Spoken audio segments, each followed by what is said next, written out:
Hello and welcome to Soul Symbols. My name is Shelley. I'm a writer, an astrologer, and a card reader, and I'd like to welcome you to my channel. Today we're doing kind of a special theme video today. What it is, as I've mentioned, I am a writer, so I have a background in English and literature. And today is the birthday of one of my favorite authors. It is Jane Austen's birthday. And it turns out that I have, with all of my tarot decks, I have a Jane Austen deck of tarot cards that I have been dying to share with my channel.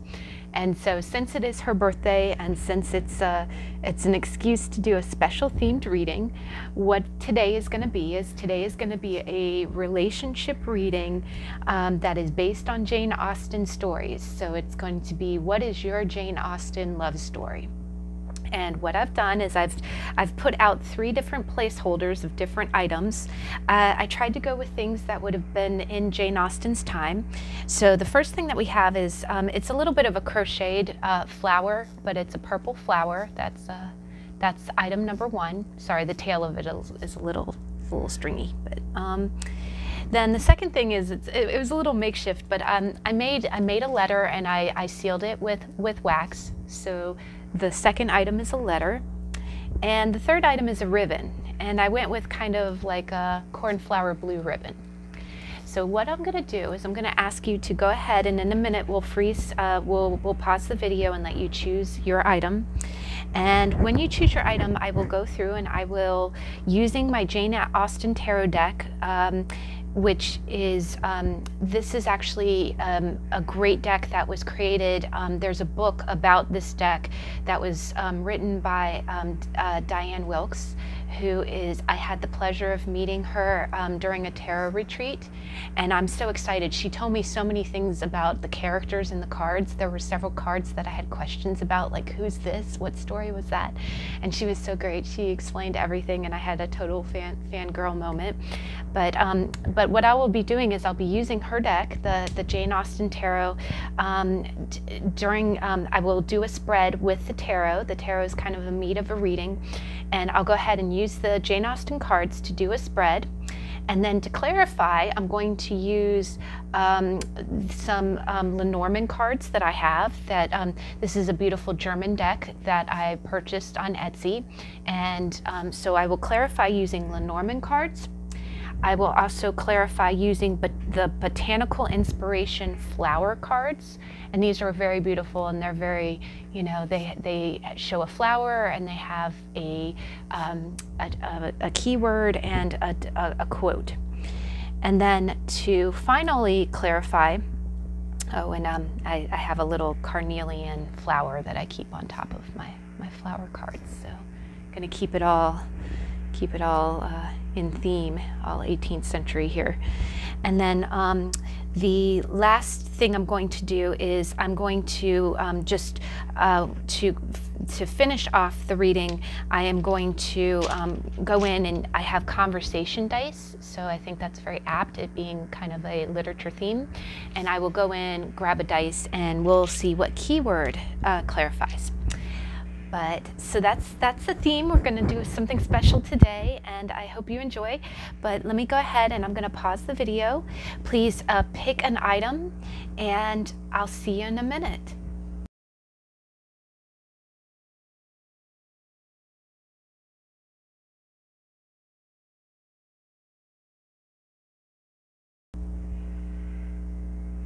Okay, we're back.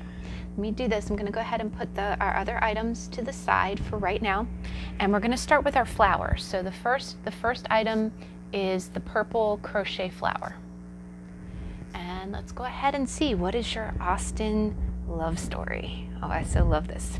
I kind of put my little pearl, my double pearl, on top of the cards. So, ooh, that came out real quick. Oh my gosh. This card has been wanting to come out. Oop, thank you.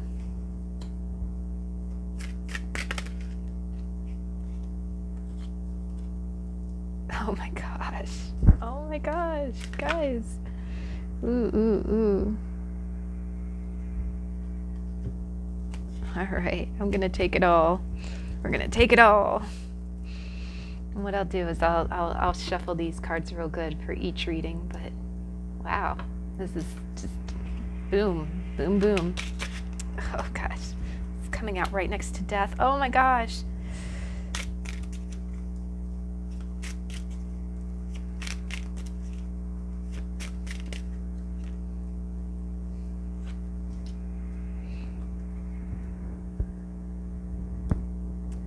What is deck number 1's? Thank you.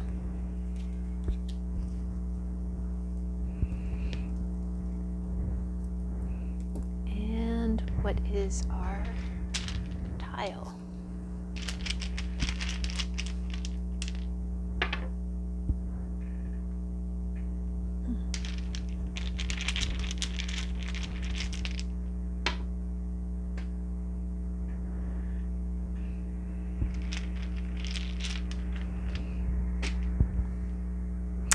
All right, guys. So what is your so flower, the flower pile?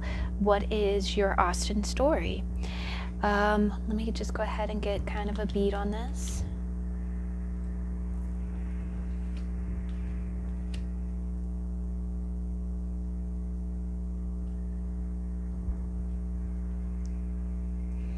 Sorry, guys. This is a lot to take in. I'm just. Wow. I definitely see that it involves two people. What I'm kind of seeing is I'm seeing in the nine of candlesticks, which is the 9 of wands. I really see this as being you. I see that what you see is you see someone who's kind of sneaking a letter. You know, in the middle of the night, she's kind of trying to, you know, put a letter underneath a door. And what it is the 9 of candlesticks, and honestly the 9 of wands, is a sign of being really battle worn. You're really worn out. I really get the feeling that, you know, and looking at the fact that it's in the shadows, and you know, you're kind of, I think what's happening is, I believe that you had some kind of situation where you had a falling out with someone. You had a falling out with someone, and what it is there's very little to no communication right now. And what it's kind of telling me is that the communication is, it's very subtle. You know, the messages they're almost kind of hidden. It's almost like, you know, if you speak to someone, it's clandestine. You have to sneak the messages around. And what the vibe I'm kind of getting is just that, you know, I have this feeling like this person is just very cautious. This person is cautious. They don't, I think you're just really, something about this situation has really worn you out. And at this point, there's just, you're hardly communicating, and if you're communicating at all, it's in a very cautious way. It's almost as if, like, you know, I'm only, you know, if I'm going to send a message to someone, you know, it's got to be, you know what, it's at this point, it's going to be, I'm getting this kind of feeling like, okay, this is the last message. This is it. You know, like, you know, if I'm going to put my energy into something, it's got to be, I don't think this person likes sneaking around. You know what I mean? I think, you know, I think she's said her piece, and she's had the communication before. I'm sorry if this isn't making too much sense at first, but I just get this feeling as if it's very cautious communication. This person's being careful with what they say, but they're also kind of, you know, saying their piece. It's kind of like, okay, this is going to be the last time that I say this. I've already communicated what I need. I'm tired of sneaking around. I you know, this is it. And what kind of makes me feel like, you know, this person has kind of been through the ringer is that in the middle you got the seven of candlesticks, which is the Seven of Wands. And what that is the Seven of Wands is that this is that scene. It's the scene in Pride and Prejudice when Darcy's aunt starts grilling Elizabeth Bennet, and she just kind of is like, "Look, I may not have a whole lot of money, I may not have a whole lot of, you know, class for you, but this is my garden, and I need you to just get to step in." And so what I'm kind of feeling is, I'm kind of feeling as if, you know, the fact that we're kind of, you know, the direction of the cards is going this way, you know, it's kind of, she's pointing to the door and this person is you know, sitting outside the door. I really get the feeling as if you've got a situation where you stood up for yourself. You had had enough. You had said, "Look, I have been through enough. I've communicated. I've been." I really feel like this is a situation where you were cooperative with someone. You were honest with someone, and you didn't get the same in return.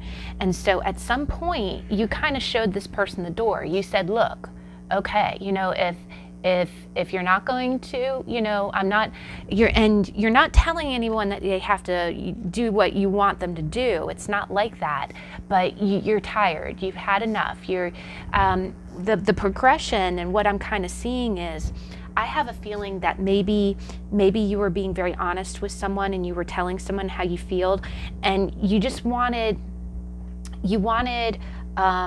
I really get the feeling like as if you wanted a committed relationship. You wanted someone to publicly say, "Okay, we're together."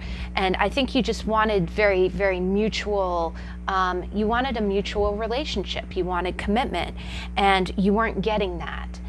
Because again, this is past, present, future. And what I think is happening here is that I think someone put you in a position where they made you a second priority. They made you feel like this, like you couldn't, you know, come out in the light of day, and you know, you had to sneak around, or you had to pass messages. I really think of text messages, and you know, texting at night is what I kind of think of. So I think someone put you in a position where they were not really treating you the way that you deserve to be treated. This woman's a lady. I mean, look at her. She's wearing nice clothes. She doesn't need to be on her knees crawling around in the dust. She doesn't need to be sneaking messages to anyone. She could be going out in the light of day on someone's arm, you know, and being communicated with directly. So I really get the feeling like, and again, being the past, I think someone was treating you not like a lady, and they were kind of making you skulk around, or they were just not giving you your due. And so you finally had enough of that. And honestly, when you look at it, it's like, you kind of look at her clothes, she's dressed nicely there, but look at her there. She's got the ruffles, she's got the bows, she's got flowers up in her hair, and she's like, "Look, this is my garden, get to stepping," right? So I think you kind of booted someone out. You finally got fed up with someone's bad, you know, crappy ass behavior, and said, "Look, you know, if you're not going to treat me like the lady, if you're gonna expect me to crawl around and sneak around and send you messages, you know," and I really kind of feel like maybe you were someone's, you might not have been in a third party situation, but you might have been someone's option instead of someone's priority. And you finally had enough of that, and you said, "No, I'm not having that anymore." So what you said is, you said, "Okay, look, you know, there's the door." And the funny thing is, what I love about this scene in Pride and Prejudice is that Elizabeth Bennet does not have the advantage in this situation. The woman that she's fighting with has a lot of clout and could probably make her life pretty miserable. But Elizabeth doesn't care. She's standing in her integrity is what she's doing in this scene. She's saying, "Look, I'm not going to be spoken to that way. I'm not going to be treated that way. I may not have a whole lot of money. My family might not have a whole lot of money, but I know who I am, and I know what I deserve, and I don't deserve this crap. So this is my garden, please poof, be gone." And so that's what you're kind of saying, and I think that's where you're at. Now, where this is going, and what's happening is these cards kind of came out underneath, and let me go ahead and, well, we'll get to that in a minute, but what the direction that this is going is, and again, these three, this is becoming a spread for me. I don't really create spreads, but what it is I kind of like to keep the spread simple because it just helps me. The way the cards fall really say a lot about the associations. And what we got here is we've got the 10 of Candlesticks, which is the 10 of Wands. It's someone who's working really hard. Someone who's probably doing more than their fair share. You see how everybody's kind of around the party having a good time, and she's just toiling away on the piano, entertaining everyone. Then in the middle you got the Lord of Quills, which is the King of Swords, and let me tell you, this is Mr. Darcy. I love that. I love this card. But the King of Swords, or the King of Quills, is he's the master of the mind. He's the practical one. He's the one who doesn't wear his heart on his sleeve. He can come across as a little bit aloof and a little bit cold sometimes, but there's usually a reason for it. Definitely, if he falls in love, it's almost hard for him to fall in love because he's got to kind of wrap his head around you know, his heart, and that's a difficult thing. And what you see there is you see that Mr. Darcy's writing that letter. He's writing that long letter that explains everything, right? That explains everything. And in front of it, you got one of the most beautiful cards ever. You got the Star, and the Star is hope. And what it is that, you know, the Star, this scene in particular is from Sense and Sensibility. It's when Marianne is you know, coming through the night after her illness. But what it is that where this direction's going is, again, you weren't being treated real well. You were getting very worn out with it. You finally said, okay, I've had enough, and you stood up for yourself. With the last of your energy, you stood up for yourself and you said, I'm not having this. And where this is going is that it has been, again, we went from the 9 of Wands to the 10 of Wands. So this has been a heavy burden. This has not been an easy road. You standing up for yourself was difficult. It was hard. And again, you know, just like we said, you know, this woman is not someone that she really needs to be arguing with, but, you know, she's not being treated right, and she's gonna fight that fight, right? And so it's gonna make you take on, it's gonna make the situation as it's progressing, you know, it does make you feel like a little bit of a martyr, right? It's gonna make you feel like, gosh, I stood up for myself, and I just have to, you know, I feel like, you know, like this situation didn't come through for me. But hold the phone in front of that 10 of Wands. It's almost as if the 10 of Wands is what you're living. You're feeling overburdened. You're feeling like, God, I took this risk and it didn't pan out.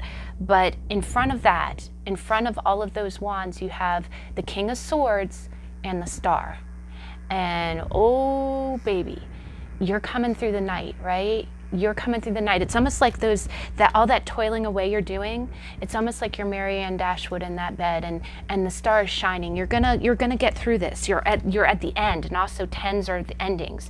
And what it is I really get the feeling that behind the scenes you have someone who there's someone who is dying to communicate with you.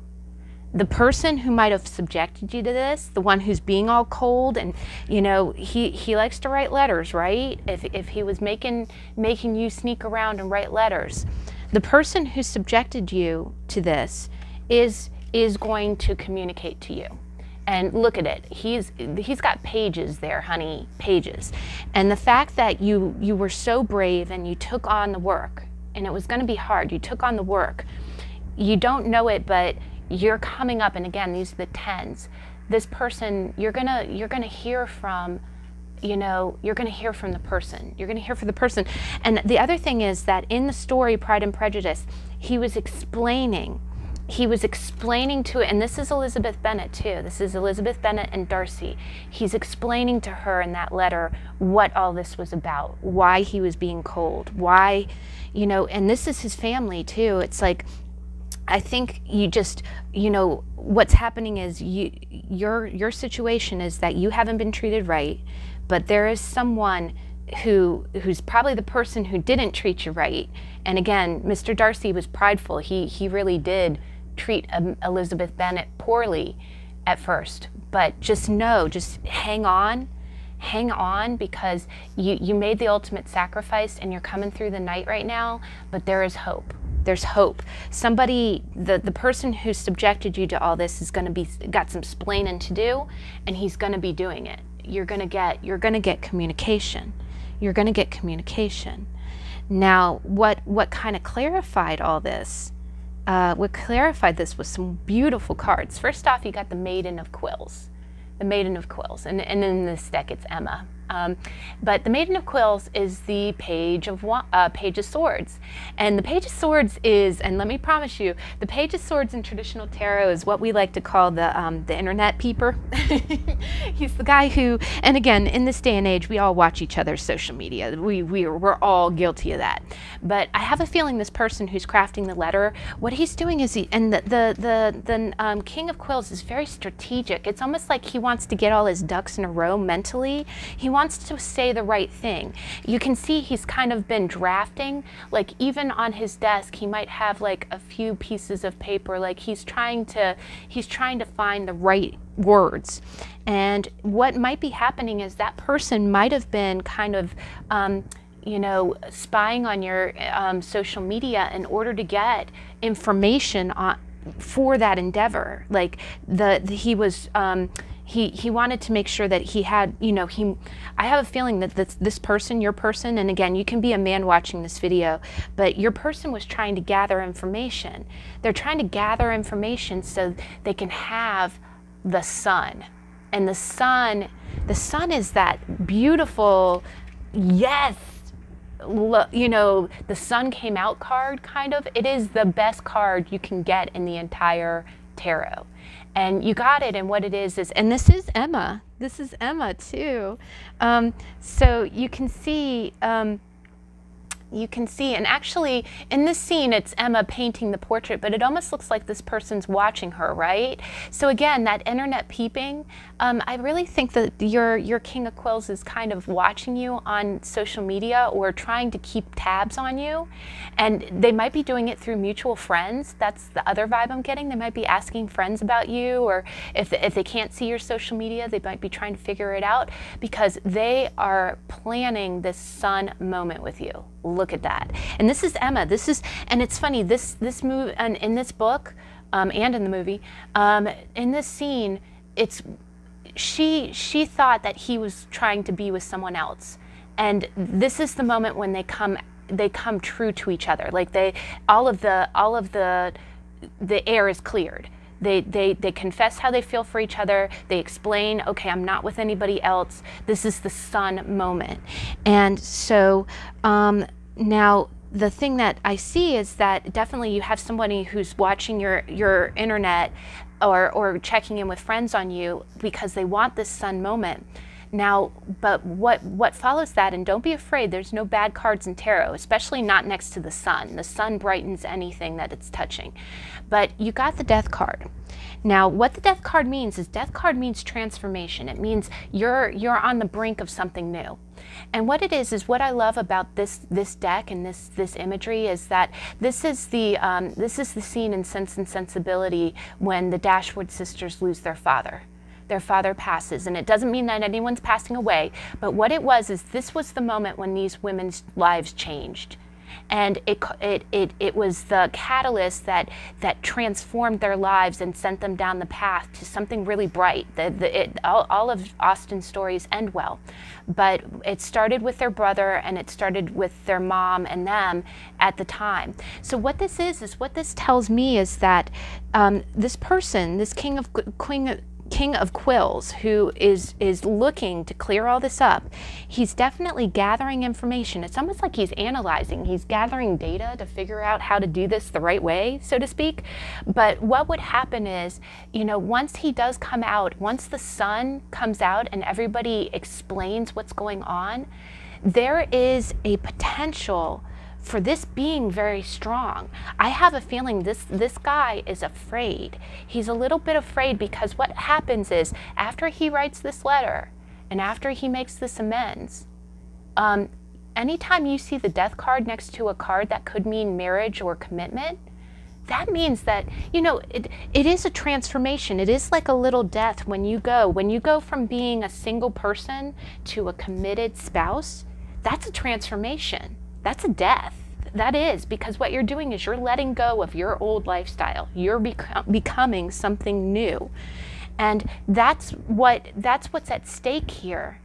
That's what's at stake here, is that this person is going to end up becoming something new. I have a feeling that they know half the reason that they've been sneaking around and kind of going back and forth and blah, blah, blah, blah, is because they're terrified that, gosh, I think this person's the one. If I reach out and if I put a label on this, the path, the road where this goes is going to be completely different. It's going to go down a road that I really need to commit to, and it's going to change me at a very, very core level. Now, what it is that the two Lenormand cards that you got is you got the moon and you got the dog. And the moon is kind of, and again, you got three celestial bodies here, by the way. You got the sun, you got the stars, and you got the moon.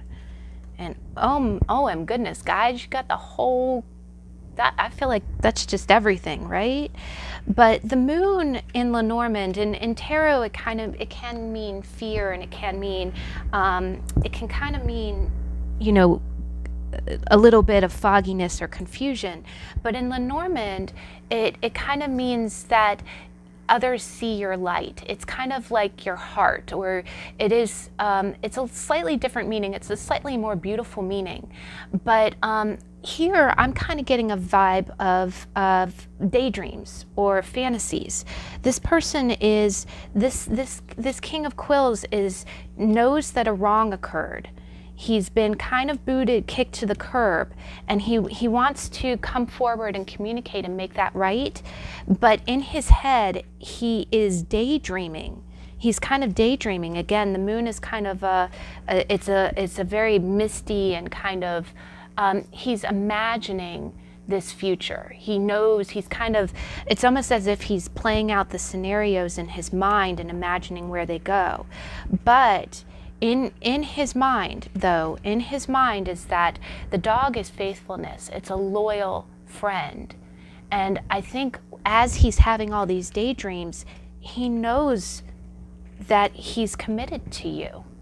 He knows that he's committed to you. It's funny, it's like as he runs through this scenario, okay, yeah, this woman could take away all of my bachelorhood, and I almost don't care because I've always been loyal to her.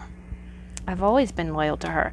But there was definitely some cold behavior. That's the other thing, is that the King of Quills, he's a very, you know, and I'm not defending anyone, because honestly, if you're not treating someone right, you're not treating someone right. And you should never, I would be careful before you let this person back into your garden, because they got booted out for a reason.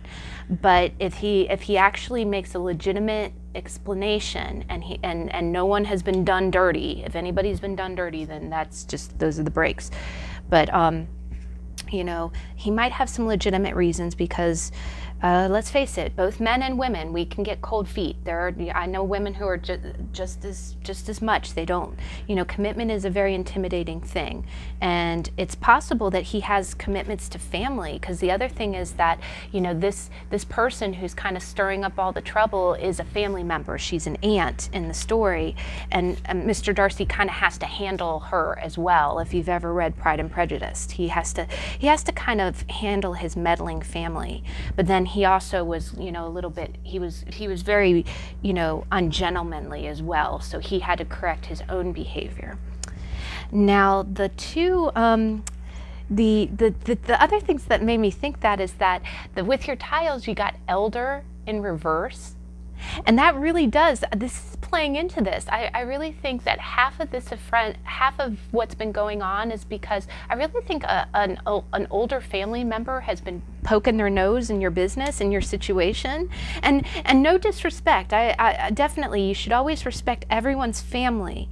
But if it was a situation where someone was really you know, interfering or trying to hinder your relationship, because clearly these two people care about each other. These two people care about each other. So if anybody was trying to get in the middle of that, but here I do kind of see that the fact that it came out upside down, it could either be that and sadly, I'm not going to say this, but it could either be somebody that's sick, that's causing, you know, that there's a situation with someone who's an elder in their family that's sick, and it's really, it's making this person pull away because he has family responsibilities.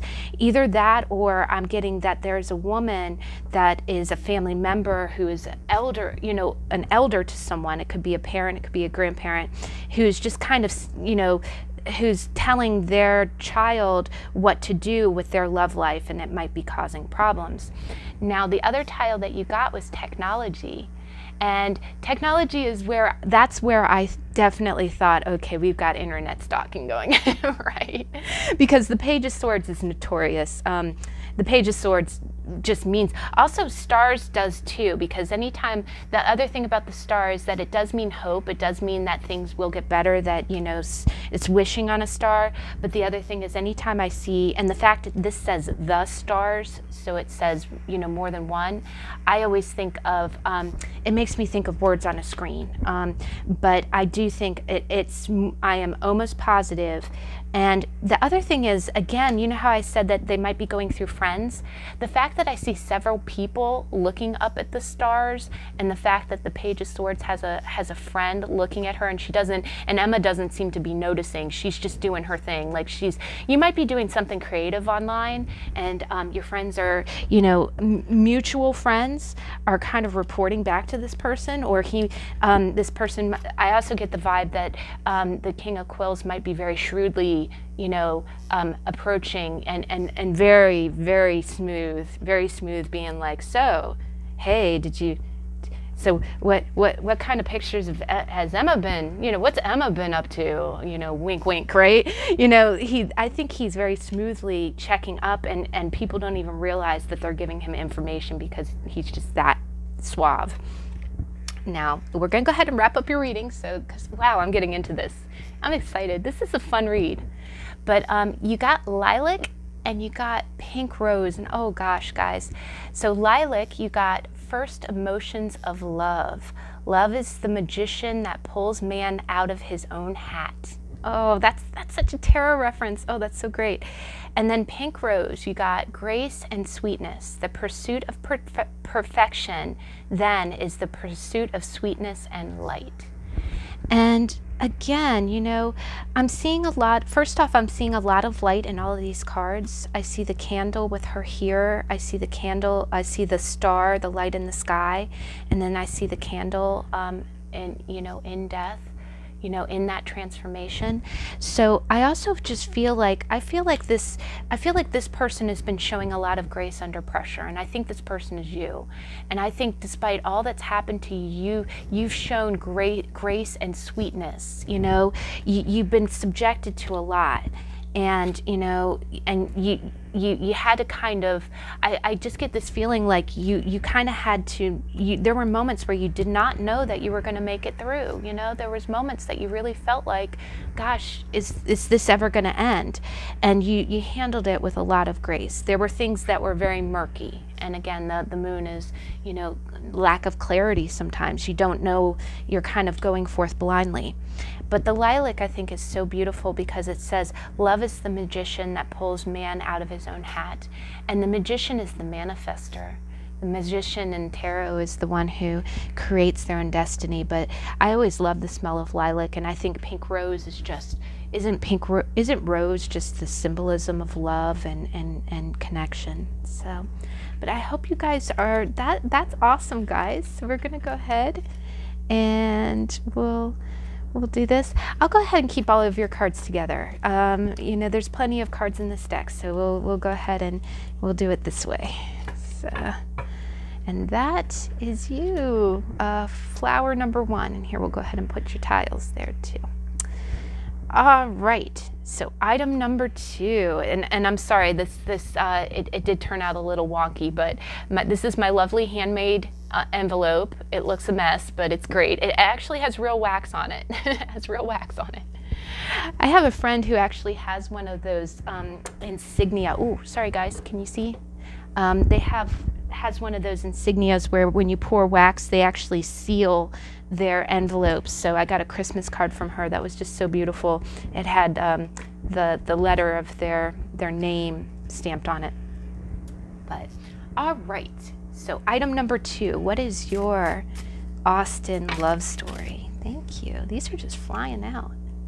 Oh, we got the magician. And then, ooh, thank you. Ooh, guys, ooh. We got some drama. I love it. Not like that. I don't never wish any drama on anyone, but, you know, this is your Austen love story, so hey, you know, we got some villains in this. Not that I didn't want anyone to be a villain. Oh, we got Wickham. Wickham. All right. It almost sounds wicked when you say it like that, right? So, all right. So the letter. What is your Austen love story? Oh gosh, guys. All right. This is actually very positive, but we're gonna go ahead.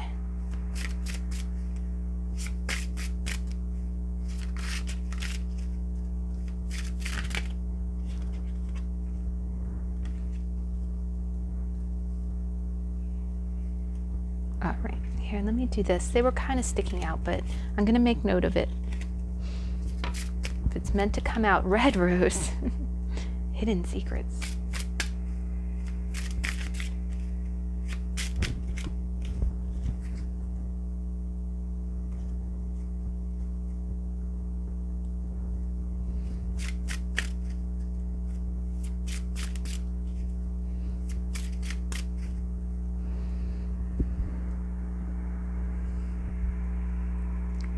Let's go ahead and get your tile. Ooh, 2 came out. Oh gosh, guys. Wow. Wow, this is awesome. Okay, so item number 2, the letter. And you got a letter in this too. Oh gosh. So the past, present, future.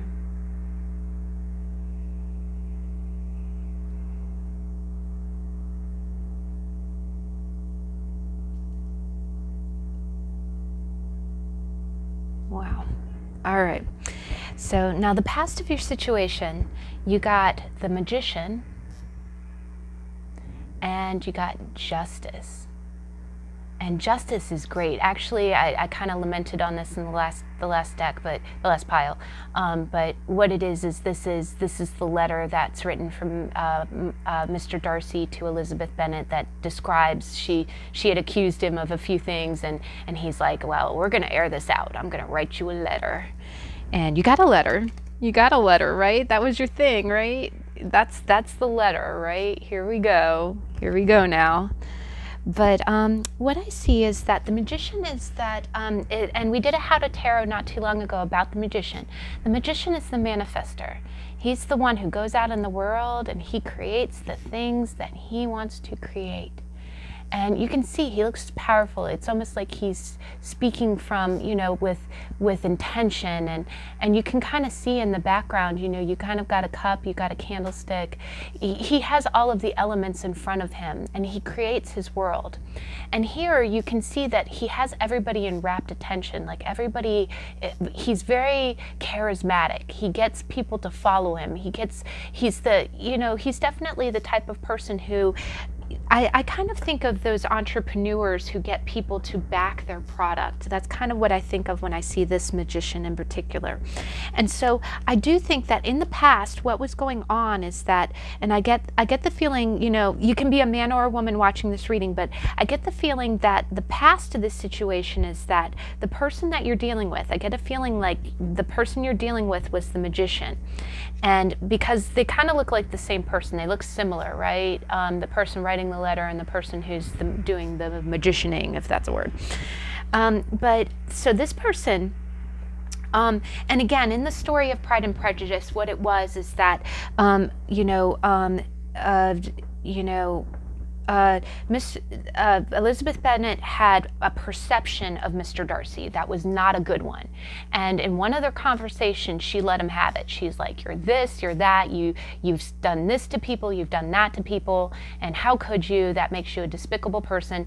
And he finally writes her a letter and says, look, okay, you got some of that right and you got some of that really not right. Let me set you straight. You know, I will come forth and tell you, yes, I did do this, and no, I did not do that.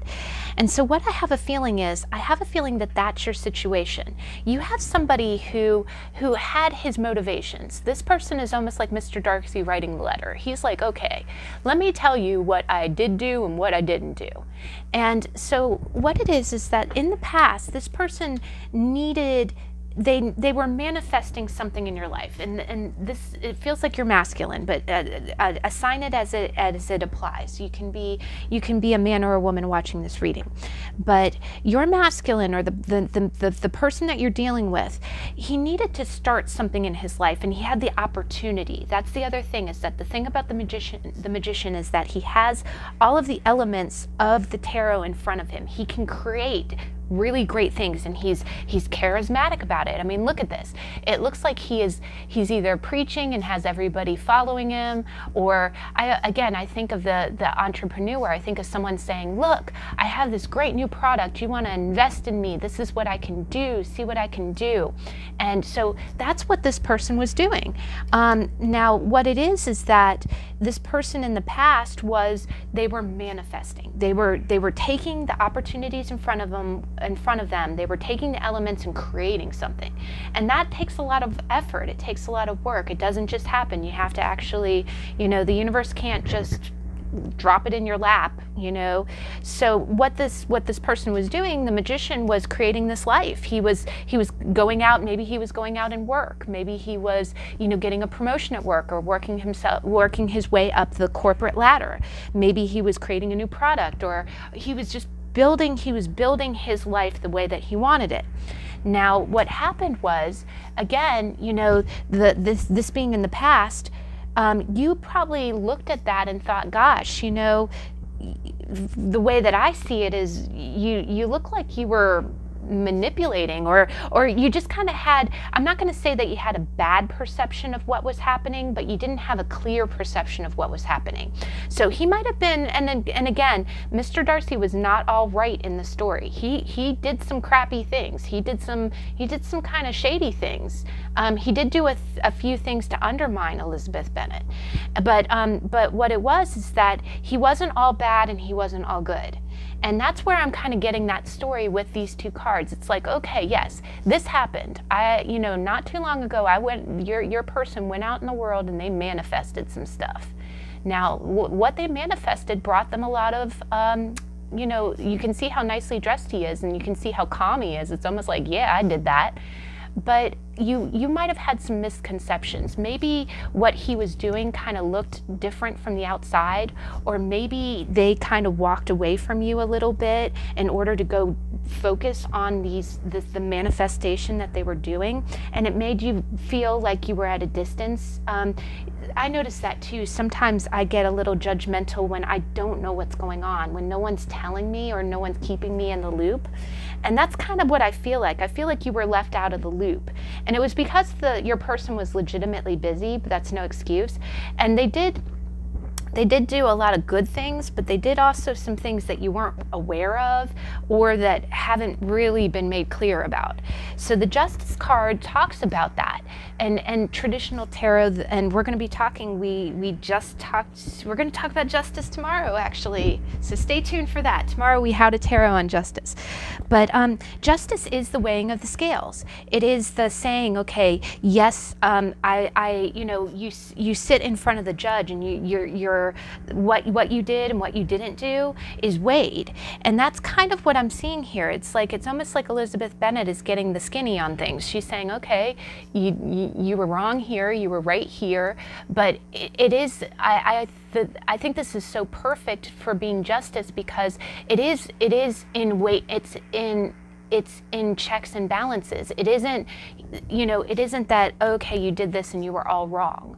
Or it's more like, you know, and again, if you've ever read Pride and Prejudice, there were a few things that he did. You know, he separated his, you know, Elizabeth's sister from his best friend Charles Bingley. That was not an honest thing to do. But then he also, you know, saved Elizabeth's sister, you know, from ruin. So there were things that he did really, you know, well, and he got no credit for, and that, you know, that's the scales of justice in his favor that, you know, no one saw. But then there were also, you know, things that he did behind the curtain that were disadvantaged, that caused, you know, heartache to people. And, you know, he also, you know, by writing it out, it's almost like coming in front of the judge and saying, yes, I did these things. So that's where I'm getting the feeling like, you know, your person's been busy. They've been busy. They've been manifesting good things and probably some not so good things, some things that you know, toe the line of, you know, and I hate to say it, anytime you're, you know, moving, and especially if you're moving up the corporate ladder, I don't know, maybe sometimes there are things that don't sit so well, or, you know, maybe you have to be in a job where you manage people and you have to take on duties that are not always so pleasant. You might have people who, you know, again, it's you know, it's the good, the bad, the ugly, and all of it is coming out, but I just get this feeling like you were not aware of what was going on. It was like you were out of the loop, therefore you had to kind of draw your own conclusions, and sometimes your conclusions weren't the right, you know, wasn't completely accurate. Now, in the middle, or the current of the situation, you got, and honestly, you know, with the magician being in the past, we got a few, you know, a few cards here. First off, we got the Eight of Swords, or the Eight of Quills.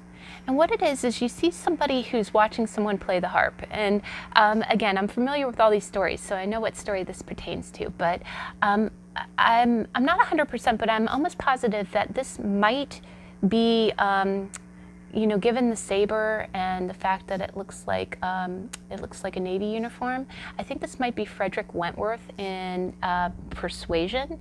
And what it was is that in this, the Eight of Quills is that person who feels like they're kind of stuck.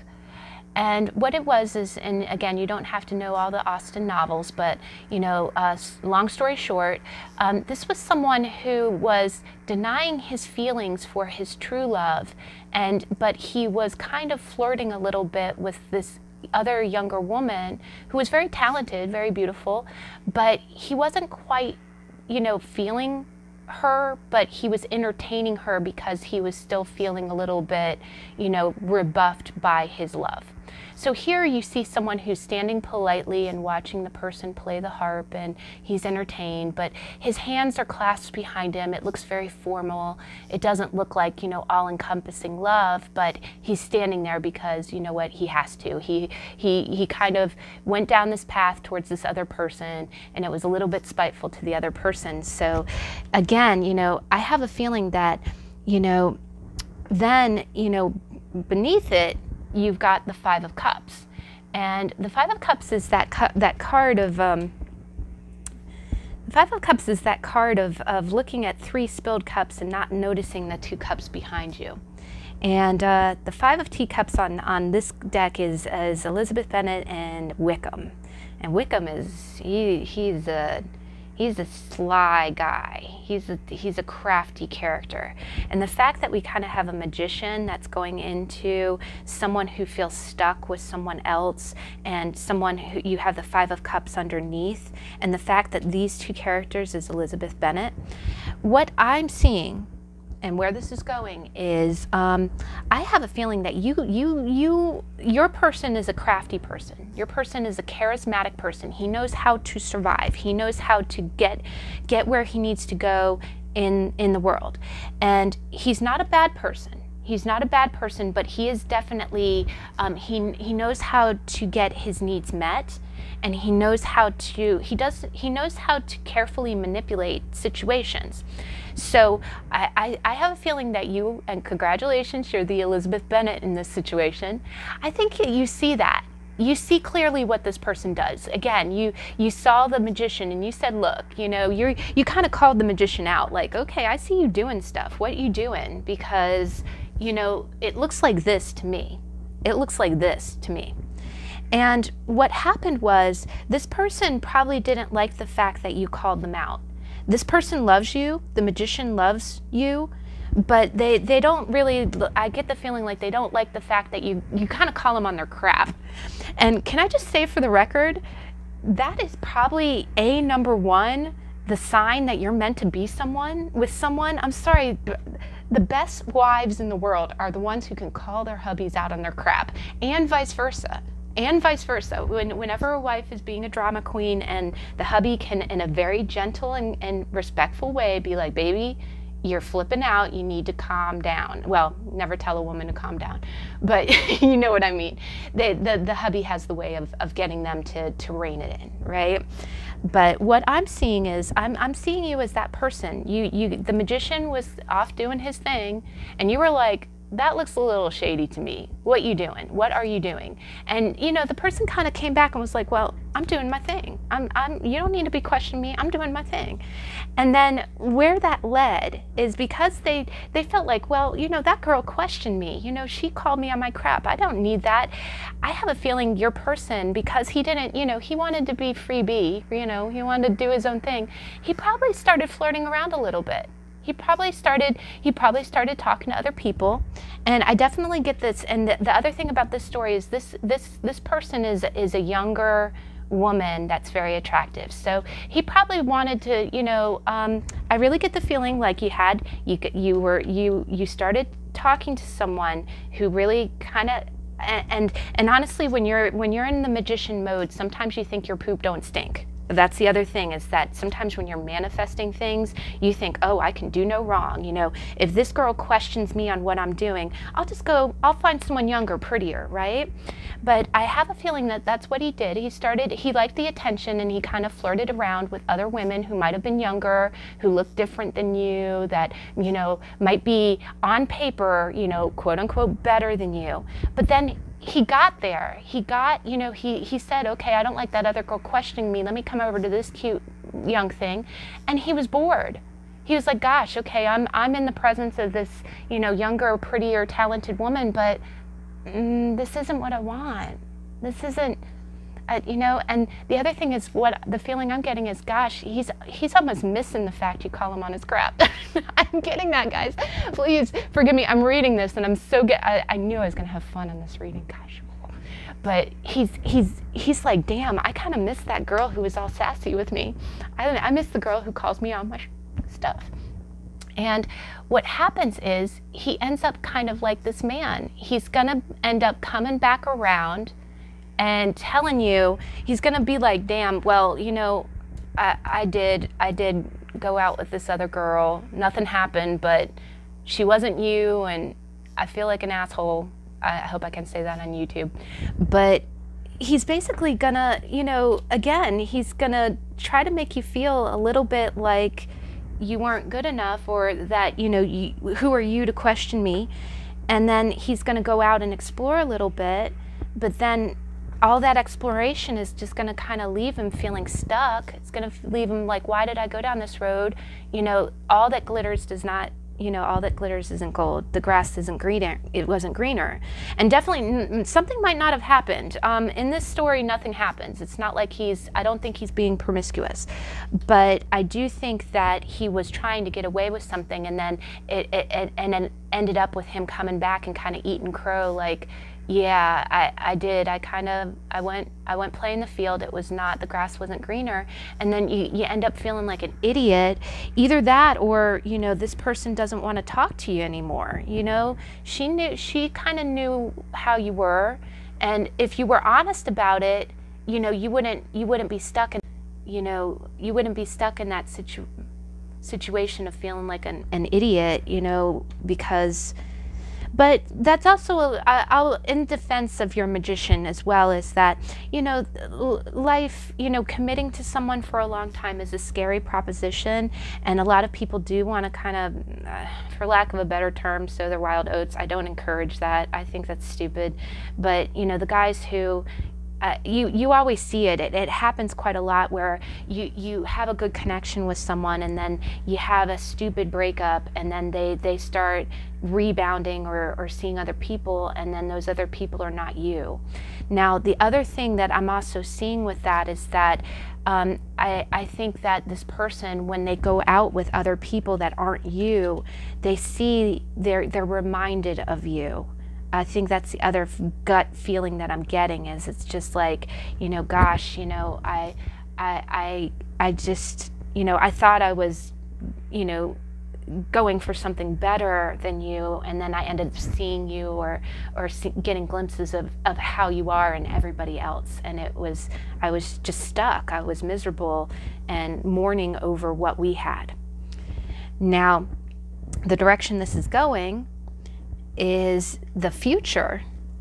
We've got the Nine of Cups, we've got the Lady of Teacups, which is the Queen of Cups.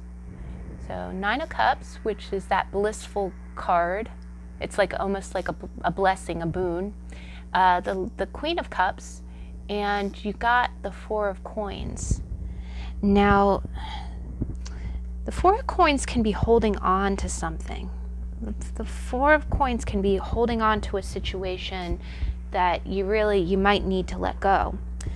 But the thing that I kind of see moving forward is I definitely see some kind of lucky circumstance. The Nine of Cups is almost like that boon card. It's like, oh gosh, you know, you're going to have, what I'm kind of seeing, and I'm seeing a group situation.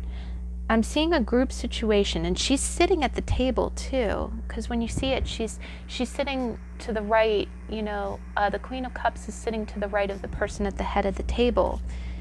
And the Queen of Cups is that she's that emotionally honest woman. The Queen of Cups she's very real. She'll tell you how she feels. And what I've always noticed about this card is when you look out the window, you know, well, first off, if you look at her, she's crying a little bit, and then when you look out the window, you see someone who's riding away. Now, what I'm seeing here is, and I don't see anything bad happening, but where I see this going is, I see that you're going to have some kind of group. You're going to have some kind of group event. And, you know, we are at the time of year where we have a lot of Christmas parties coming up. So there's going to be a lot of reasons for you to, you know, for you to be out and about. But I have a feeling that you might see this guy. And again, I have a feeling that, you know, her guy, the one who's riding away from her, is going to maybe be at one of these parties. Maybe might be at one of these parties. Now, what's going to happen is there's definitely, I have a feeling what's kind of keeping these two people apart are some financial considerations. And because the Four of Coins, you see, this is the scene from Sense and Sensibility. This is the Dashwood sisters' older brother. And what he's doing is, he had promised their father that he would take care of the girls. And he kind of backed off on that promise. His wife was more controlling and said, hey, I want to control the money. You know, the girls don't need anything, even though he had promised that he would take care of them. So here, I really get the feeling as if there's some family dynamics going on. The fact that, you know, this is, and again, I like to look at the position of it.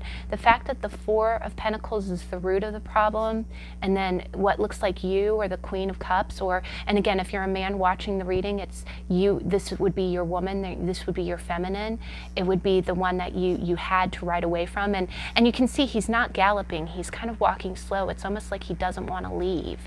And then, you know, then you see the party where, you know, they would see each other once again. I have a feeling feeling that half of what's going on, half of this remorse and feeling stuck, is because I think the masculine, or the man in this situation, he's really building his world right now. And I do think that there's some kind of expectation. It's kind of how people see him. It's almost like people expect him to be with the young hot thing, you know. But what he really wants is he really wants an opportunity, and I think he's almost looking for a public opportunity to try to speak to you. But the root of this, and again, you know, this card, it's Wickham on the card, who's not the greatest character. He's kind of a bad guy, but here I just kind of like the fact that he's kind of got a hand over his face, as if he's chastised. He's worried. You know, he screwed things up. He screwed things up doing, I think what it is that also the magician, you know, the way everybody's looking up at him, it's almost as if, again, I think this person, the person you're dealing with, I think they care a lot. They put a lot of stock into what people think of them. And it might just be from where they are in life right now, because honestly, it does take a lot of charisma if you are moving up in your career, or you know, something like that. Sometimes it does require you to keep a certain persona, but I never endorse being superficial. You know what I mean? You don't have to have the young, you know, the young trophy spouse on your arm in order to keep up with the Joneses, or to look good in the eyes of those people that you're trying to impress. Even if those are the people who are going to, you know, even if those people are helping you get ahead in life, you know, your happiness is your happiness. If you love the girl who calls you on your crap, be with the girl who calls you on your crap. Be with you. I really feel like the watcher is you. You're the real world woman. You're the woman who.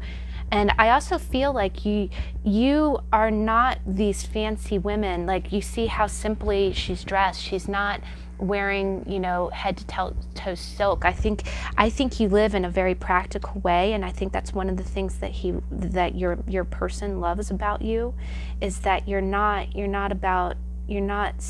frivolous with money. And I also think that you're a very loyal and devoted person, and he would be, you know, a person would be stupid to get rid of that. But I do think that there's some kind of pressure here. There's some kind of pressure to look good, you know, in the eyes of those who are helping him manifest. You see how kind of ritzy these folks look, and they're looking up at him. But I do think moving forward, I think this person is trying to communicate to you, because again, we have justice in the past. I think this person's trying to communicate to you. I think they really don't want to walk away. I think it's hurting them to do that. But I do think that this has some kind of family thing going on. Also, the Four of Pentacles can just mean that right now, you know, again, it's the holiday season. Money might be a little bit tight. And I just get this strong vibe, like he kind of wants to tell you what's really been going on. He wants to, and honestly, when you look across the bottom, it's boom, done, done. And it's Justice, Five of Cups, Four of Coins. It's almost like, you know, okay, I really want to come clean about this. You have the wrong perception of me. I know I screwed up, but I've got some stuff going on. You know, there's things going on in my life that are just really making it difficult. But if there's some way that I can kind of, you know, maybe at one of these parties, you and I can kind of just go to a corner and talk for a minute, and I can set things straight. You know, I'm not completely innocent, not by any stretch, but I'm not the villain that you make me out to be either. Now, what I thought was amazing about your oracle cards is that you got the mouse and you got the fox. And oh my goodness, guys, if nothing says mouse more than, okay, look at this, you know, if somebody's worried about money, the mouse is anxiety. It's that kind of, you know, niggling thought in your head. It's like every single time you try not to worry about something, it just comes in. It's like the mouse coming into your pantry and squirreling away, you know, bit by bit with all your food. Your masculine, your person is really worried. And I can see, I really feel like it's the masculine in this situation, because look at him. You know, he feels like he's got a lot going on, and I think it's money related. And I think it's his stature in the world related. He's worried about all of this. Now the fox usually means that you need to beware.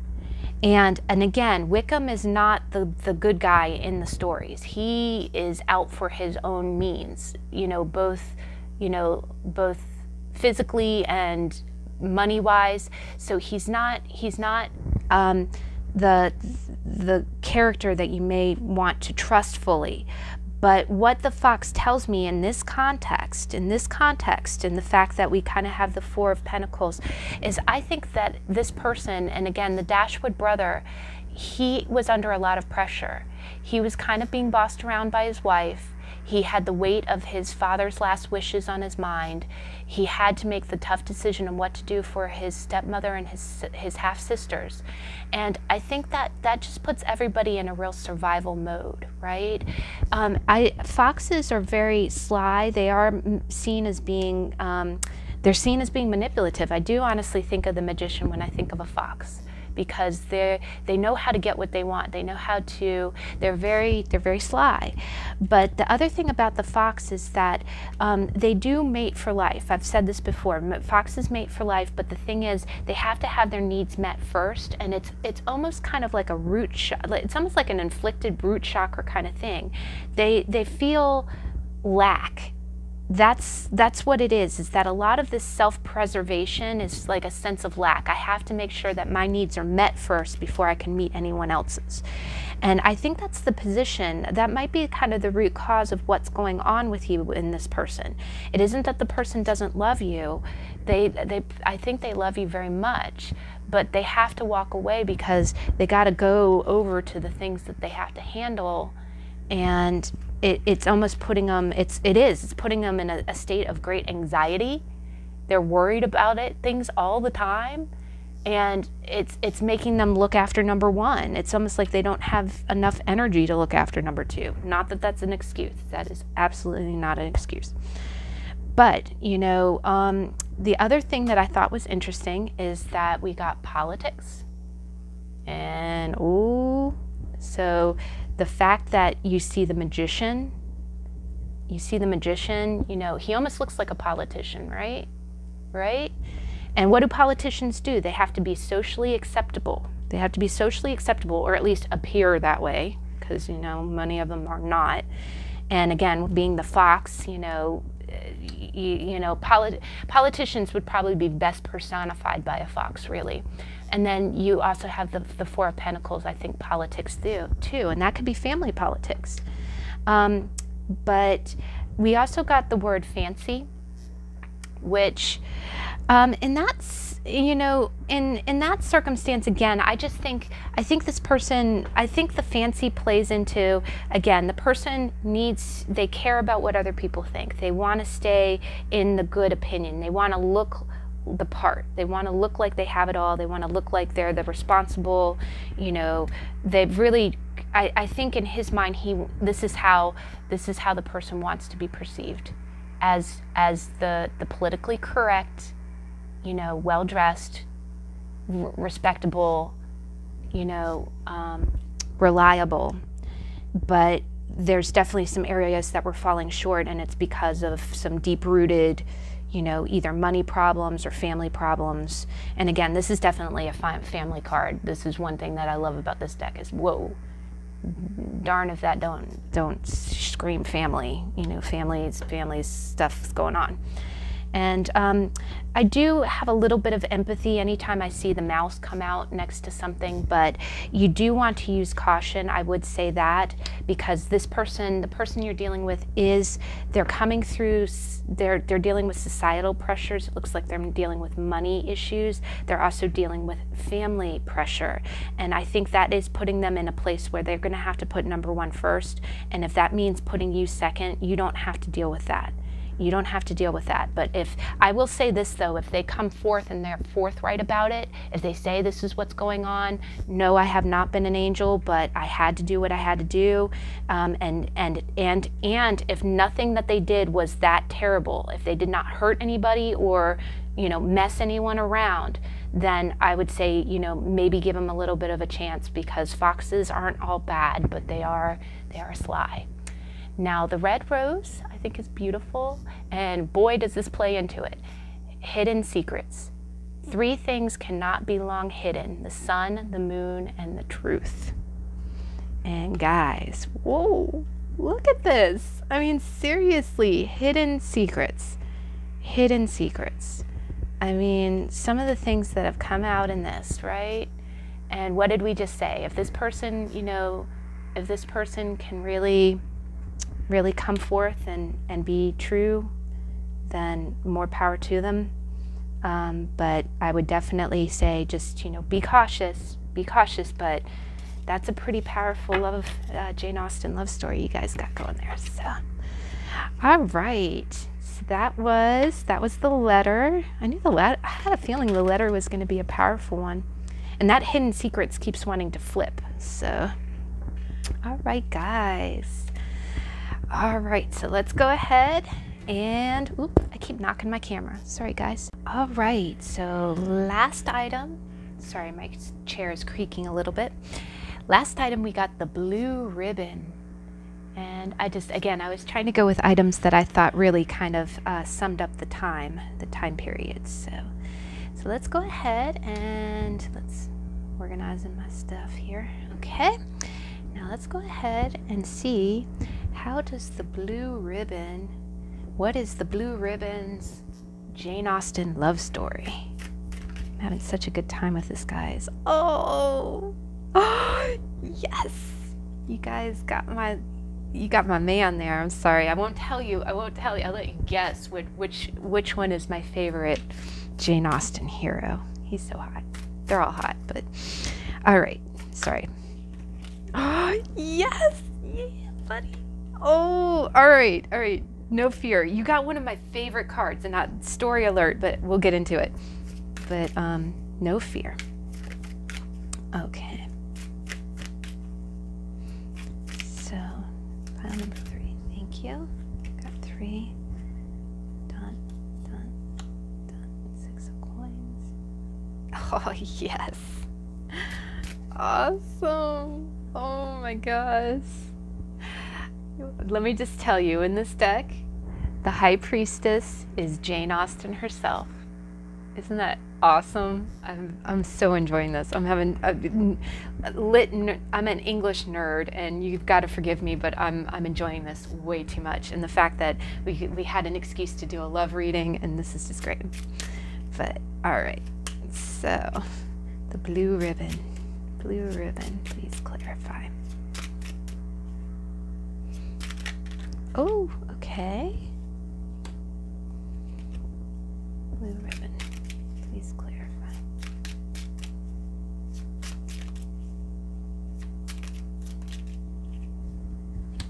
Awesome, guys. Got some good vibes ahead. All right, and then the blue ribbon.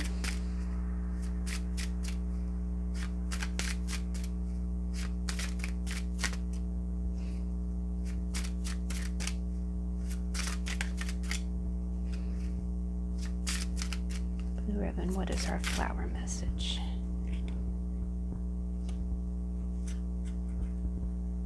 Okay, I'm gonna go ahead and take both of those.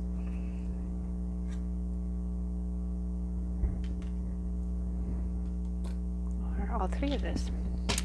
All right, and then what is your tile?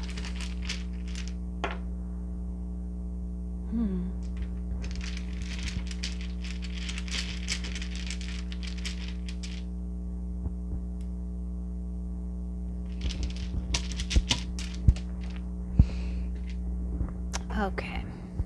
All right, guys. So let me go ahead and get a story here.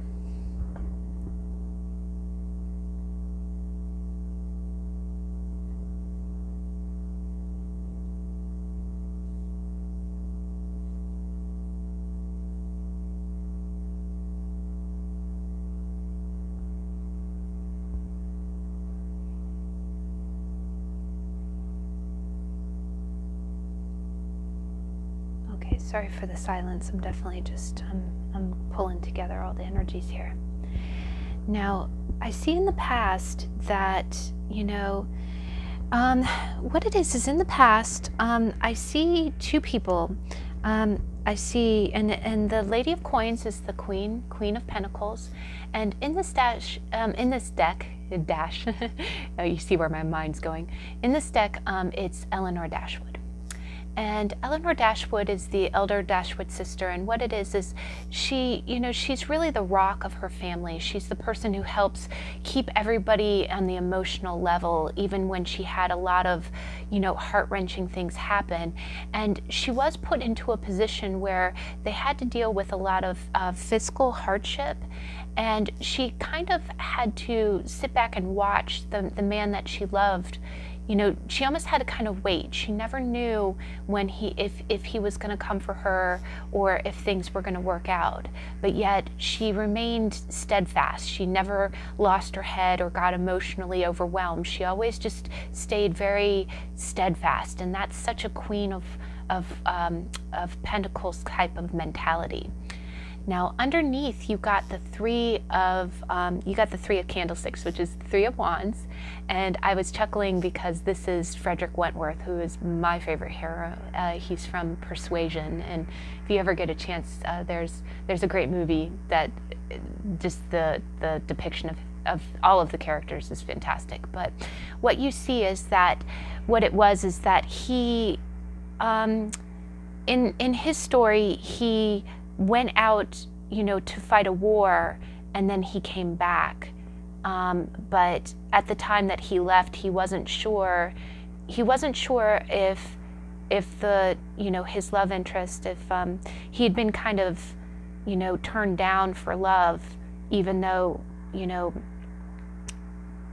even though Anne Elliot really did love him.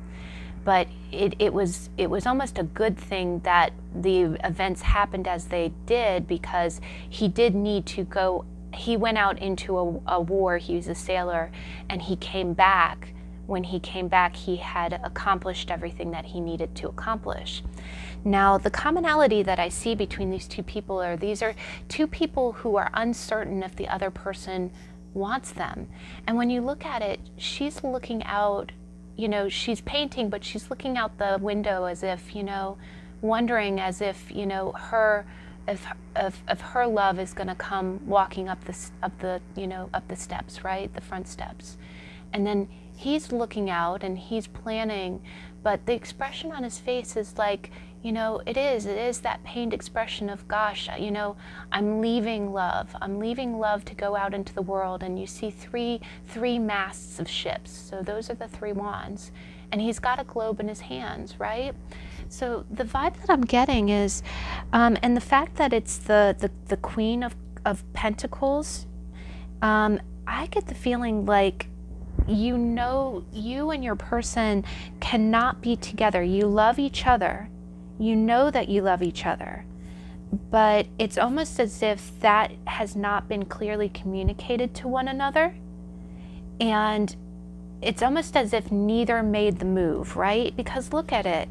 He's looking out in the distance as if he's hoping to see, you know, what his woman coming to him. And she's looking out the window as if she was hoping he'd be coming up the steps. But the fact that it's the Queen of Pentacles, she's a practical woman. The Queen of Pentacles would be the type of person, and again, if you've ever watched Sense and Sensibility, Eleanor Dashwood completely puts her heart aside to do what's right. And I know in today's, well, not even today's society, in general, that's not even something that I would do. You know what I mean? Like, it would be, when you think about love and it's like, okay, the very fact that you find somebody that you love, if you ever had to turn away or force that person to, you know, to leave, to go do what they needed to do, that would be heart-wrenching, right? It's like, okay, there's practicality, and then there's practicality that's bordering on, it's like, okay, do you feel, you know? And actually, I am kind of thinking of that line in Sense and Sensibility, there's this moment, you know, when Eleanor breaks down and she's like, you know, Marianne, I have dealt with every, you know, I've had to bear such responsibilities and pretend like I don't care, because it was what needed to be done. It was what needed to be done. And I've had to put my emotional feelings aside, even though it killed me, you know? But that's kind of what, in the past, I feel that is what's happening. I first off feel like there's a miscommunication, either that in both of these stories, there was a lack of communication. You know, Eleanor was not, she did not know what was going on with the person that she loved, with the man that she had her eye on. She did not know his situation. She just knew she loved him, and she knew for whatever reason, she couldn't be with him. Then, you know, Frederick, you know, Wentworth, he needed to go out to sea. He needed to go out and, you know, win that war. He needed to do his duty. And then when he came home is when all of the rewards of his work were given. And that's another meaning. That's a really powerful, again, I love this deck, because that's another powerful meaning of the Three of Wands, is waiting for your ships to come in, right? You know, so here I feel like, again, in your past situation, there's something going on where you and your person were not able to be together. There was something that there was something that your man had to do. He had to go out and do something, and it's almost as if, I'm getting this strong feeling almost as if you had to pretend like you didn't care. You almost had to kind of push him to go do what he needed to do, but it broke your heart to do it. And I have a feeling that it's put you in this position where you catch yourself staring out the window and kind of daydreaming. It's like, okay, you did what you needed to do. You did the right thing, even though it kind of broke your heart. And then you're staring out the window waiting for him to come up those steps. And the other thing that I'm strongly getting here is that, almost like wishing on the same star, we didn't get the star. I have this feeling like you are both missing each other. You know, your masculine is wherever he is, whatever he's doing. He might be at work, he might be outside, and he'll take a moment and he'll pause and he'll stare out and think of you. And then you might be doing something at work, or you might be doing something creative, something that you're completely engrossed in. And then you'll just stop and stare out the window and be like, gosh, you know? And I'm getting these really kind of wistful feelings of what might have been. What might have been, right? You know, what happened. And this is past energy. This is kind of what's already occurred. Now, where we are now is you've got the Five of Coins. Now, the Five of Coins is that really sad card where you see two people who are out in the cold. But here, and again, you know, I'm not trying to give partiality. We do have a lot more female watchers for tarot readings, but I do get the feeling as if you are the Queen of Pentacles. You're the Queen of Pentacles. But I have a feeling, you know, this is how you're feeling right now. I know it's a Pentacles card, but you're feeling left out in the cold. You're feeling like you did what you had to do. And, you know, have you ever felt this time of year when it's cold out and the days are so short? You know, you could be a beautiful woman. You're a beautiful woman, but you don't feel like it, right? You go home and you're like, gosh, it's cold out. I'm gonna wrap up in my Snuggie, and I'm gonna cover my hair because it looks like crap, and I'm gonna put my feet in the warm water, and you know, you feel like, the other thing that it's telling me is that you feel like your opportunity is past, like because you walked away from this, or because you gave up this relationship. I get this feeling as if you are kind of looking at things through a very bleak lens, and it might not be an accurate lens. Again, you know, emotions are a crazy kind of, you know, filter, right? They make us see things that might not always be there. But I just feel like you feel this way, like you're feeling like, gosh, you know, the love of my life, we're not together. And you know, I think in your head you think that this person doesn't miss you, or you just feel like, gosh, you know, I'm never gonna know passion like that again. I felt so young and vital and desired. I felt beautiful. I felt beautiful in this person's eyes. He'd stare at me, and you know, when you have somebody who looks at you like that, you know, and now you're just like, gosh, you know, I don't feel that way anymore. I feel like this woman who's just cold and tired and, you know, past her prime. And again, this might not be true. This is just, I'm getting a strong vibe that this is how you're feeling, right? You're feeling left out in the cold. You're feeling like all of those, you know, all of those things. And what I think is interesting is the truth of this card is that, you know, in the picture frame it's a different person, but it's her niece. But I think in this circumstance you feel like it's you, like this is you, like this used to be me, right? I recently went to a concert and I heard the beautiful, I went to see Sarah Bareilles and the song She Used to Be Mine. That's what I'm hearing. She used to be mine, if you get a chance. But I'm getting this feeling like, wow, this was me in my vital youth, and now I just feel, I'm feeling so worn out. I'm feeling left in the cold. You know, you're also feeling just kind of low energy, and that'll do that anytime you have any type of breakup or anything like that.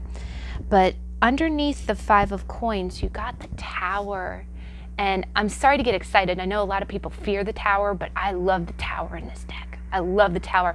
And honestly, we talked about this, and what was so exciting is I got to talk about the Tower with the person who created the deck. And it's just like, oh, and goodness.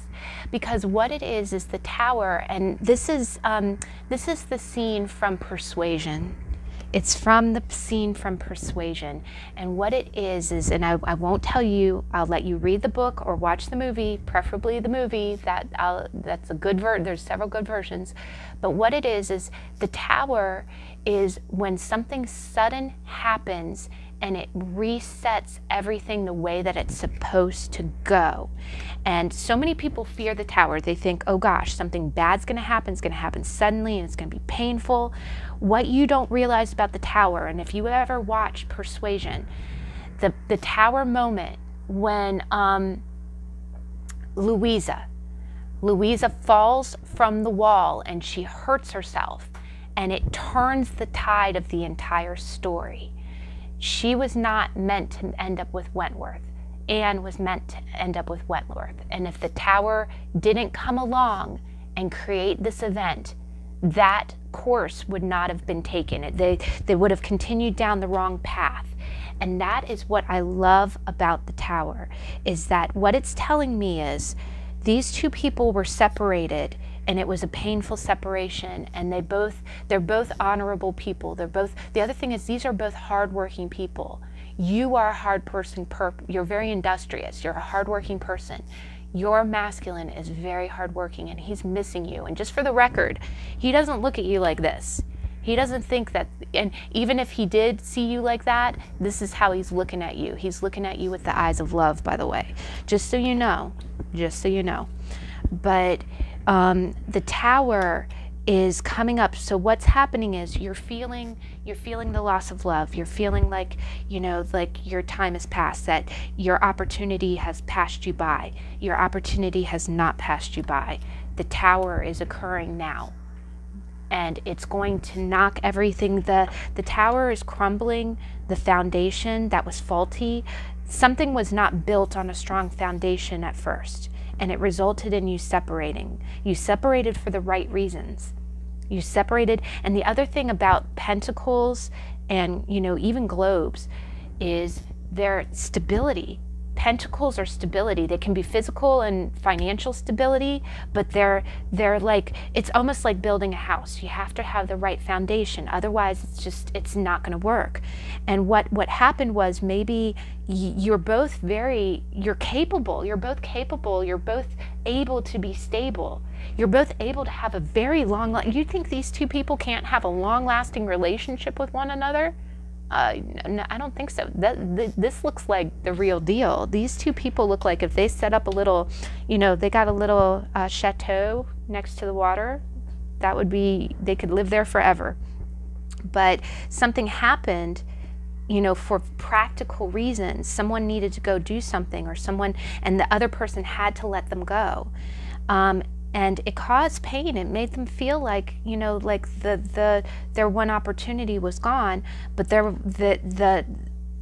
the tower has come in presently, and it's almost like a hard reset. It's setting you back to your cornerstones. Something needed to happen in order to set the course of events right again. And I do think that you and your person are meant to be together. And I know that's very romantic of me, but it's Jane Austen's birthday, and this is your love story, and that's what I'm reading. Now, the future looks pretty dang bright, guys. And let me just say, I'm so excited for you. Now, you got the Six of Pentacles. And what that is that's even give and take. And look at this. This is the same woman, right? This is the same woman, right? Except here she's looking all, you know, run down and kind of haggard.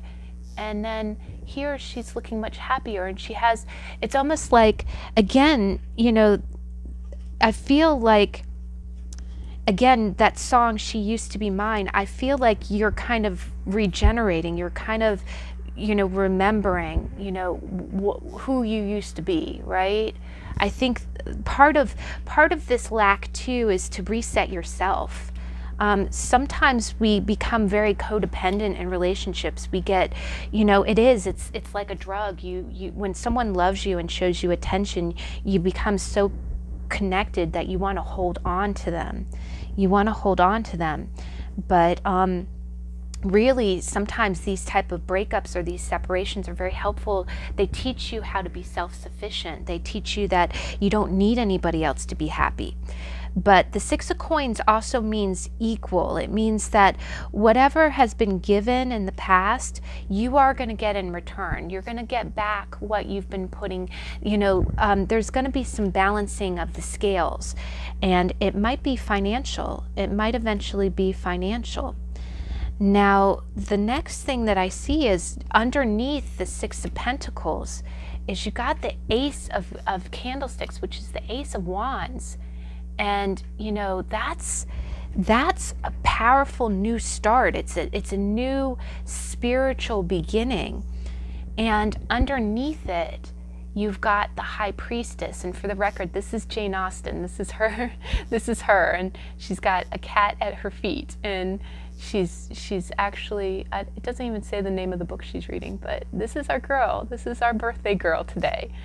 And what this tells me is I kind of read the future one of two ways. I'm not really seeing a man in the future, but I am seeing what looks like this person's younger self coming to this person's older self. And I think this love situation, it is teaching you how to love yourself. I do think that. I think this is teaching you, and I know that's so trite to say, but there definitely, you know, codependency in a relationship is not a good thing. Sometimes when these little rifts occur, they're very shocking, they're very jarring, but they serve a good purpose. They set you back to your cornerstones so you can build again. I also think that it means that. I think it means that you don't have to be this person. You don't have to stay out in the cold, right?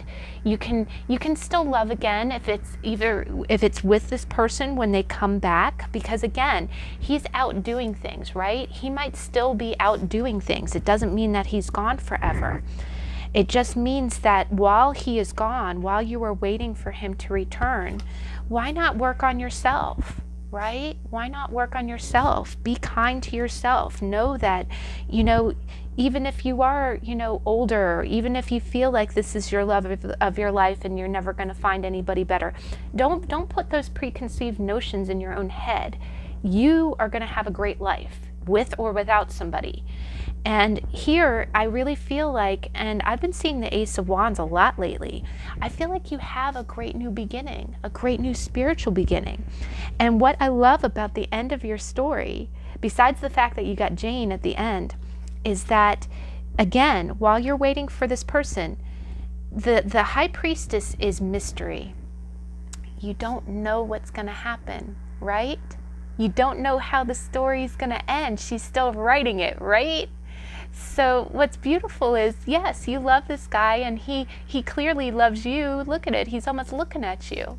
But, you know, be kind to both sides of yourself. Your loving, attractive self and the self that feels like it's out in the cold. Keep that in balance. Don't lose yourself to a relationship. Right now you are in a time of a great spiritual renewal. You're starting new things right now. And what the universe is telling you is that how it's going to end, will this guy come back? Will this guy not come back? We don't know.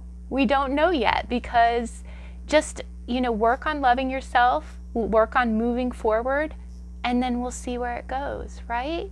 And that, I think that is the coolest, and what a way to end pile 3. That is the coolest, because the High Priestess talks about pulling back and going with your instincts. She's the guardian of the physical world and the spiritual world. And wands are spirits. So it's just telling you to work on yourself. It's telling you to work on yourself. Now, what I thought was beautiful is that the 2 Lenormand cards that you got is you got the Woman, which represents you, and you got the Sun. And oh my goodness, guys, it just means the Sun is that yes card. It's the unbridled happiness card. It's the, you know, it's the card of everything coming to light. I feel like it's the card of happy endings. But again, here it's just the one person. It's you, right? We don't see any masculines, but we have the card that says we don't know how the story ends. The story's still being written. You might end up with this person, you might not. But either way, you're going to be happy. Either way, you're going to be happy, whether it's with a renewed sense of self, or if this person, or possibly someone else, maybe someone else. Now, you kind of got 3 flower cards. You got Clematis, if I'm reading that right, Clematis, which is intelligence and mental beauty. Wisdom is the abstract of the past, but beauty is the promise of the future. And guys, look at that. The wisdom of the past, but the beauty of the future. And look at that. Look at the colors. Oh gosh, guys, synchronicity alert. Look at the wonderful purplish tones and the green tones. And we're talking about the wisdom of the past and the beauty, or what is it? The wisdom and abstract of the past, but the beauty and promise of the future. And I love the fact that it talks about the future and it says that the woman who is more mature is beautiful. That is amazing. And then the other 2 cards, you got Honeysuckle, and that's domestic happiness and devoted affection. I will wind thee in my arms. So doth the woodbine, the honeysuckle, gently in twist. So domestic happiness and devoted affection. And then power and healing. So to get what you love, you must first be patient with what you have. Now, one other thing that I might be seeing here is that maybe you did have some type of breakup with a person. Either that, or what I might be seeing is that something in this might be that you might be obligated to taking care of an elderly parent. That might be something that suddenly came along. Maybe, again, you know, with diagnosis, you know, maybe someone in your family, a parent or a grandparent, you know, really needed extra attention, and that was a sudden diagnosis, and really you felt obligated to be with this person and take care of this person. That's another way you could read that. But I really do feel like it's kind of yourself. I really do kind of feel like it's yourself. And I also feel like with Jane coming out in the end, I feel like you write your story, right? You write your story. You know, if you tell yourself that, oh, okay, I can only have one love and this love is gone, I'm never going to love again, then, you know, don't doom yourself to that. You're not, you know, this is not the end of your story, you know. And again, it says you are going to get the sun in the end. You are going to get the sun. And it even says domestic happiness. domestic happiness. So, you know, the other thing is, you know, it doesn't all have to be, you know, it doesn't have to be all those over the top overtures. You don't have to have, you know, the man riding up on the white horse in order to have happiness. You can easily just go home and paint a picture and, you know, have, you could be independent and happy and still have domestic bliss. Now the last thing, and I'm going to go ahead and draw one more. Everybody else got 2 dice, and I really want to clarify this. So please clarify this other dice for me, please. Body of water. Okay. Now you did get kind of a weird kind of combination. Now the first tile you got was, it said hate, and we'll get into that in a minute. The other one you said was body of water. So I can kind of see this one of a few ways. You know, body of water can represent emotions in tarot, but here again, the fact that, you know, the person, what took your person away was a body of water, right? He had to go off to the sea. He had to leave you, and I just really think that I have a feeling that I think that what it's telling you is, again, don't let this make you resentful. Don't let this make you resentful just because you've had circumstances in your life, and also the fact that the Tower is kind of coming next to the 5 of Coins, which is kind of the financial hardship card. It could be that you feel like things outside of your control have taken away all of your happiness, right? But I think what it's just kind of telling you is don't let that blame or don't let that hate consume you. It's not anybody's fault, and it's not, you know, I think what it's telling you is don't feel like a victim. You know, the emotions are a powerful thing, and but I know those are kind of weird interpretations of that, but I just think that it is very easy to become bitter sometimes, to become a little bit jaded, especially when you have had a lot of hardships, or when you feel like you've just been in relationship after relationship and you don't feel like it's giving you what you want. But I can tell you that I can see that in the past you have kind of a longing for someone.